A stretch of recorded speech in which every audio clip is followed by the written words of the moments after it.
Pre monsoon તૈયારીના ભાગરૂપે disaster plan અને control room શરૂ કરવા સરકારનો આદેશ, તમામ વિભાગોને સજ્જ રહેવા સૂચના. અયોધ્યામાં રામલલ્લા મંદિરના શિખર પર સોનાનો જડેલો કળશ સ્થાપિત કરવામાં આવ્યો.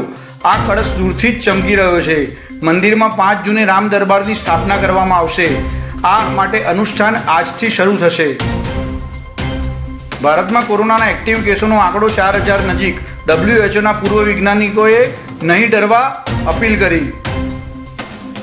સિક્કિમમાં ભારે વરસાદ વચ્ચે લાચેન જિલ્લામાં સૈન્ય કેમ્પ પર થયેલા ભૂસ્ખલનમાં 3 સૈનિકો શહીદ થયા. આ બનાવમાં 4 સૈનિકોને નાની મોટી ઈજા થઈ, જ્યારે 6 જવાનો હજી પણ લાપતા. ભારત વિશ્વનું 4થા નંબરનું સૌથી મોટું અર્થતંત્ર, પરંતુ ક્લાઇમેટ ચેન્જના કારણે 38% લોકોને ભોજનની કમી. 4000 ફૂટની ઊંચાઈ પર ઇન્ડિગોની ફ્લાઇટથી ટકરાયું ગીધ. રાંચીમાં કરાવી પડ્યું ઇમરજન્સી લેન્ડિંગ. 175 મુસાફરોનો આબાદ બચાવ.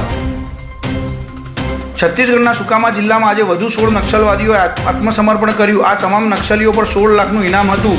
કરેલા પેંદા ગ્રામ પંચાયત નક્સલમુક્ત જાહેર. ગત વર્ષે 792 નક્સલીઓએ સરેન્ડર કર્યું. ચેટ જીપીટીના વિશ્વભરમાં સૌથી વધુ માસિક યુઝર્સ ભારતમાંથી છે, જે 13.5% છે. એપ્રિલ 2025ના આંકડા મુજબ ડીપસીકના ઉપયોગમાં ભારત દુનિયામાં 3જા ક્રમે. ટેક કંપનીના ટોપ 30 લિસ્ટમાં જીઓ. બ્યુરો રિપોર્ટ, દિવ્ય બ્રહ્માસ્ત્ર ન્યૂઝ.